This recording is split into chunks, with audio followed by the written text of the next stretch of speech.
I was 34 years old on the Tuesday. I received a certified envelope from a family court in a state I had never lived in. Inside was a petition for emergency guardianship of my daughter, filed by my stepmother. Signed, notarized, and supported by an affidavit that said I had abandoned Mara, that I had left her without care, without contact, without intention to return. The affidavit listed a date. A specific date, March 14th. The date I had flown out for my second deployment. The date my stepmother had driven me to the airport. Welcome to Family Revenge Stories New, the channel where quiet people keep the receipts and family learns eventually that paperwork has a memory even when people don't. If you've ever watched someone smile at you while holding a knife they plan to use later, this story is for you. Subscribe, drop a comment, and stay with me, because this one is going to require documents. My name Victoria. I am a paralegal. I have been one for 11 years. I specialize in family law, specifically contested custody, guardianship, and parental rights termination cases. I have sat across the table from people who have done what my stepmother did. I have reviewed their paperwork. I have found the holes. I know exactly what a fraudulent guardianship petition looks like. I know because I have seen dozens of them. Rushed notarizations, affidavits that confuse legal abandonment with military deployment, jurisdiction claims that hinge on a child's physical presence rather than the custodial parent's domicile, dates that don't survive scrutiny. My stepmother filed that petition on March 19th, 5 days after I deployed, while I was in the air over the Atlantic. She had 5 days to make the story clean enough to stick. She almost made it. Almost. Let me build this world for you slowly, the way it deserves.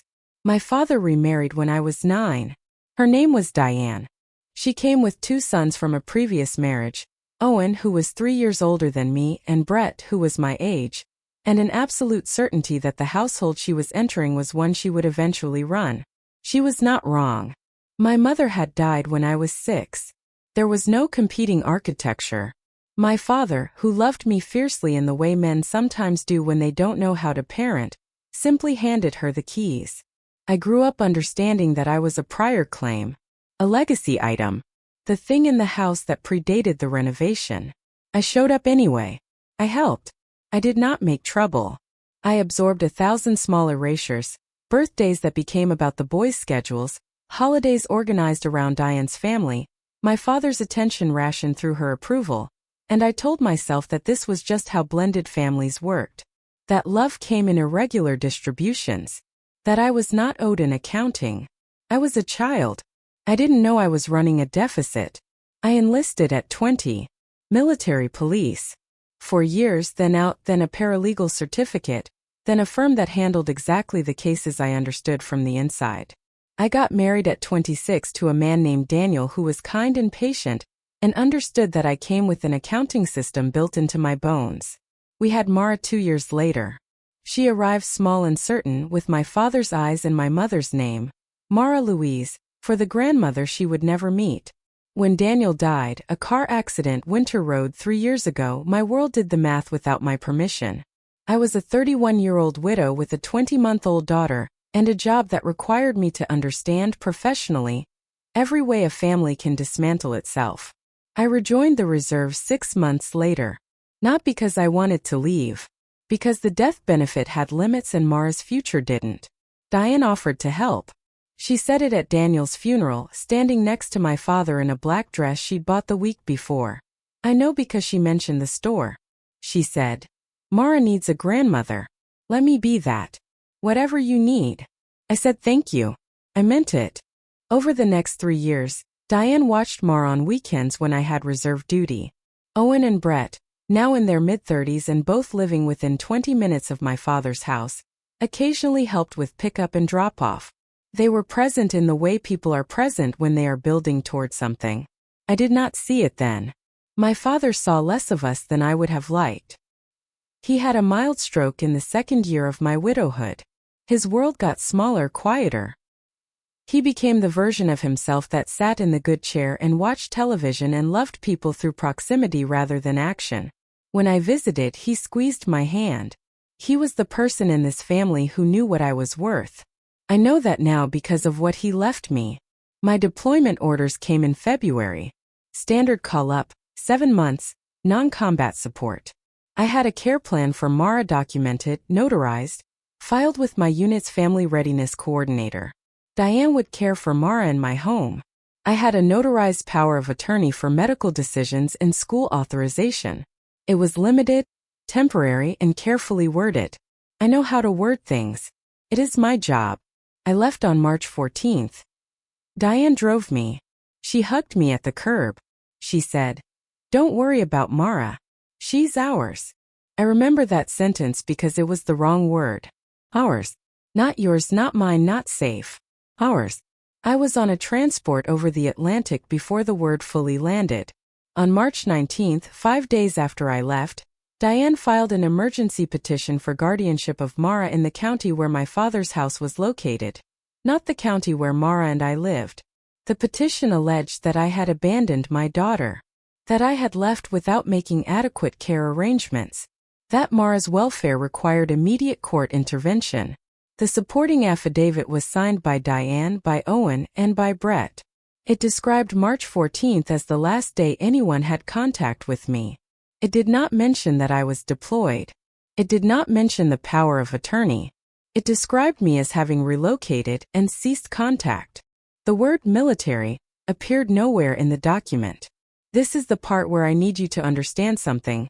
In family law, specifically in cases involving active duty military parents, there are federal protections.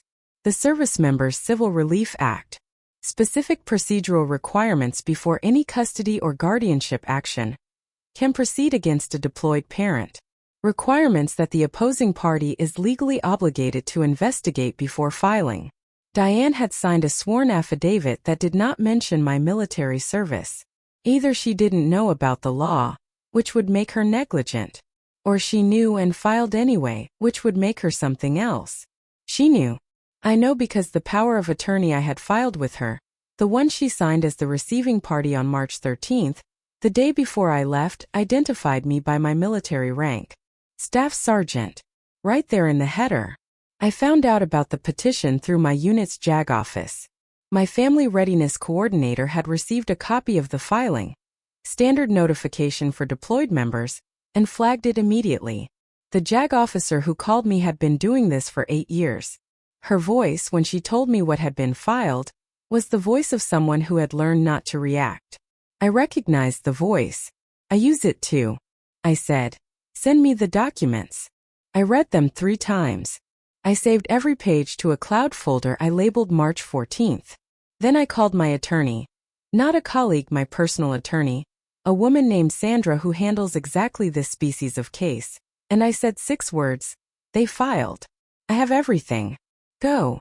While Sandra began the response, something else happened. My father's stroke had been a first act. In April, 6 weeks after the guardianship petition was filed, he had a second one. He died on April 22nd at 6:47 in the morning. My unit gave me emergency leave. I flew home with a folder of legal filings tucked into my carry-on because I did not know what I would find. I found Diane already speaking to an estate attorney when I arrived. Her attorney, not my father's. My father's attorney called me the next afternoon. His name was Robert Ellison, and he had been my father's lawyer for 19 years. He asked if I could come to his office before the family gathered. He said it quietly, the way people say things when they want you to understand the emphasis without speaking it aloud. I came alone. I brought my folder.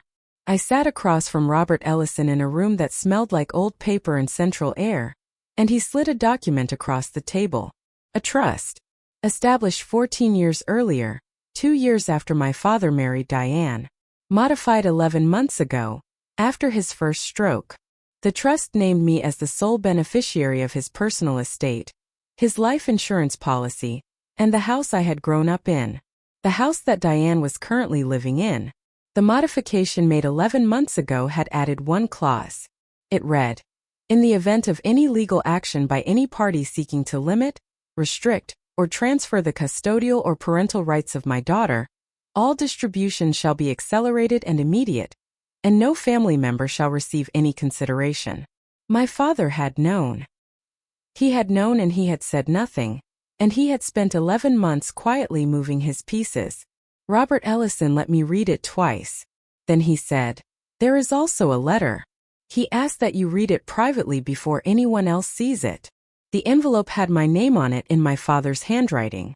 The handwriting had gone soft after the stroke. The letters were wider than I remembered. I opened it in my car in the parking garage. It was 4 sentences. The fourth one was, "The house is yours because the house was always yours and I was too much of a coward to say so sooner." I sat with that sentence for a long time. My hands were in my lap. I did not move them. Then I drove to pick up my daughter. If you've ever watched someone spend a decade helping themselves to what was never offered, comfortable in the assumption that quiet people don't eventually do math, you already know where this is going. Stay with me. This is the part where the receipts come out. I was back at my unit within 10 days. Sandra was working the guardianship case. Robert Ellison was beginning probate. The situation was moving on 2 tracks and I was watching both from 7 time zones away. That was when Diane called. She did not mention the petition. She did not mention the trust. She called to tell me she was devastated about my father, that the house felt empty, that she wanted to talk about transition planning. Her words. She said that she and the boys had been thinking about what made sense going forward. She said they felt it would be best for Mara to stay in the area, to maintain her routines for the duration of my deployment. She used the word duration. She knew I was deployed. She had known the whole time. I said, "What made sense regarding what specifically?" She said, "Regarding the house. And Mara. The boys think we should formalize things." I said, "What things?" Silence. Then, "We've put so much into this family, sweetheart. You know that. Your father would have wanted." I said, "I'll be home in October. We can talk then." I hung up. I forwarded the call log to Sandra. I wrote the timestamp at the top. April 29th, 2:14 p.m. I came home in October. Sandra had already responded to the guardianship petition. The response included a certified copy of my deployment orders. It included the power of attorney with my rank in the header. It included the Family Readiness Coordinator's file notation. It included, for good measure, a copy of the federal statute that makes filing that petition, as filed, a sanctionable act. The petition had been withdrawn in July. Quietly. No press. No apology. Mara was with a friend from my unit, someone I trusted, someone whose address Diane did not have, when I landed. I held my daughter for a long time in the parking lot. She had grown 2 inches. She smelled like shampoo and grass. Then I went to the house I had grown up in. Diane had called a gathering. She called it a family meeting about Dad's wishes. Owen and Brett were there when I arrived. There was a fruit tray on the counter. Brett was standing near the window in the way men stand when they are trying to look casual and are failing at it. Diane said she was glad I was home. She hugged me in the way you hug someone you are still in the middle of fighting.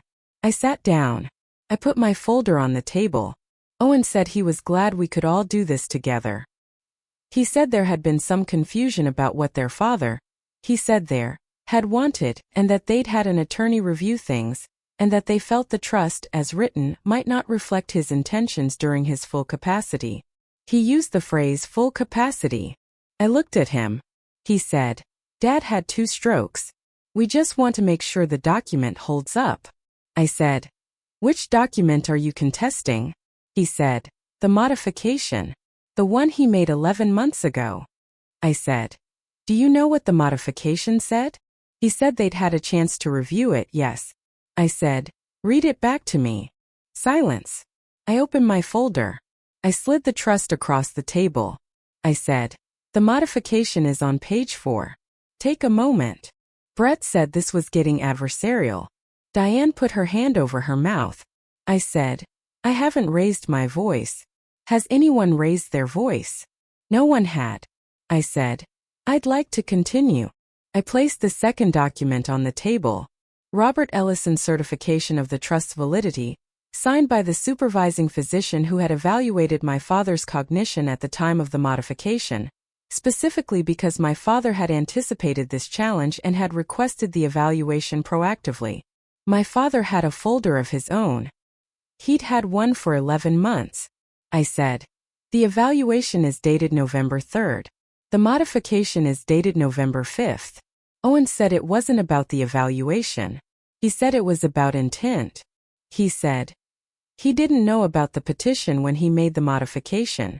That clause is targeting something that didn't exist yet. I said. The petition was filed March 19th. The modification was made November 5th of the prior year. That is correct. He didn't know about the petition. He knew about the plan. Diane made a sound I don't have a word for. Brett said. What are you saying? I said. I'm saying that my father watched this family for 19 years and knew what it would do if he wasn't here to stop it. He made arrangements accordingly. I placed the third document on the table. The power of attorney that Diane had signed March 13th with my rank in the header.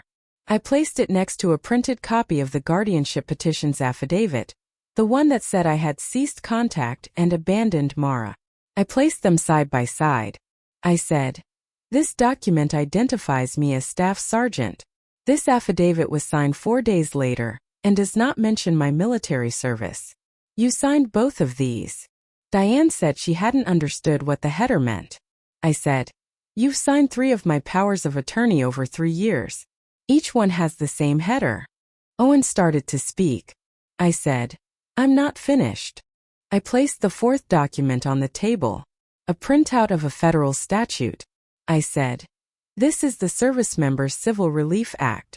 Section 521 requires that before any custody proceeding is initiated against a deployed parent, the petitioner must conduct a due diligence inquiry into the parent's military status and disclose that status to the court.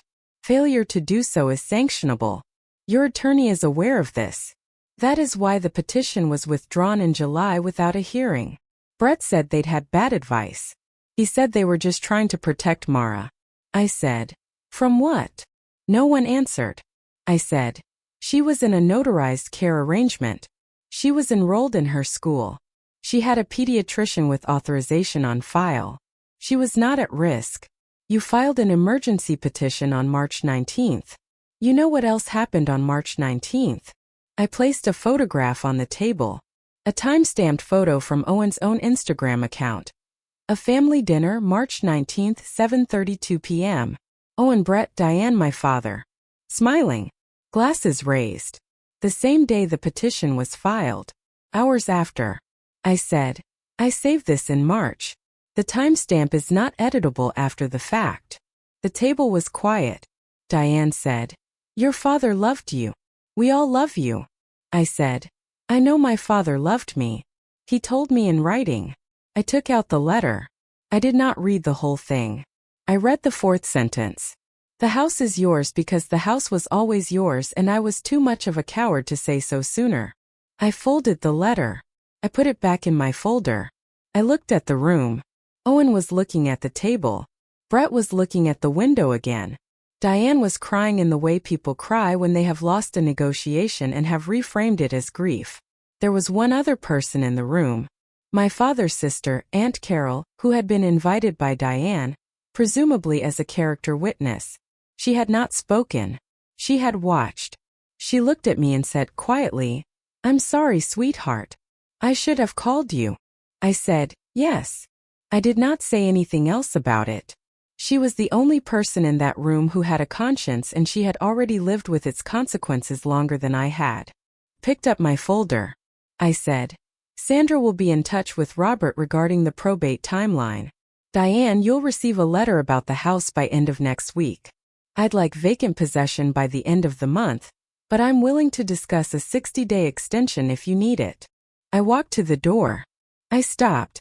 I said, my father spent 11 months making sure that doing the right thing wouldn't cost him. That's a lot of effort for something that was only necessary, because someone in this family made it necessary. I left. The probate closed 4 months later. The estate. The house appraised at $340,000. Life insurance policy $175,000. Personal accounts $42,000. Total $557,000, net of fees and taxes. The guardianship petition. Dismissed with prejudice in July. Diane's attorney filed a motion to withdraw from the case 2 weeks before the dismissal. Sanctions were considered. Sandra elected not to pursue them in exchange for the withdrawal. The house. I sold it. Not because I wanted to. Because Mara and I live 3 states away, and a house that smells like someone else's choices is not a home. With part of the proceeds, I funded a $529 for Mara. Full 4-year tuition. Index for inflation. With another part, I made a donation to a legal defense fund for military parents facing family court actions during deployment. It's a small fund, run by 2 retired JAG officers. It is not named for anyone. Does not need to be. Owen did not contest the trust. His attorney told him privately that the evaluation documentation made the challenge untenable. He has not called me. Brett sent a text in January. It said he was sorry about how everything went, and that he hoped we could move forward as a family. I read it on a Tuesday morning while Mara was eating breakfast. I put my phone face down. I made her eggs. I have not responded. Diane left the house in 58 days. She sent a card when she left. It said, "I hope you find peace." I keep the card in the folder. Not because it means anything. Because the folder is a record and the record is complete. My father's letter lives in my desk drawer. Not filed. Not archived. Just there. I take it out sometimes when the work is hard, when a case comes across my desk that looks like mine did. When I need to remember that a quiet person who knows where to look can read the whole room. Mara's 5 now. She calls Carol once a month. Carol calls her back. Some threads deserve to survive the fire. My father was not a complicated man. He loved imperfectly and prepared carefully, and in the end he put everything he had in writing and hoped it would be enough. It was. The women who come through our firm sometimes apologize for the size of the fight they're in. They say, "I know it's not that much money," or "I know it seems small." I tell them every time, it was never about the money. It was about what the money meant when they took it. It was about what they believed about you when they reached for it. Quiet is not the same as absent. My family spent 25 years confusing the two. The receipts were always there. I just had to come home to use them. If this story reminded you that people who count things for a living never stop counting, and that the most dangerous document in any room is the one the other side forgot you made a copy of, take that with you. Update what needs updating. Tell someone who needs to hear it. And if you know someone who has ever been underestimated by the people who were supposed to love them, send them this video.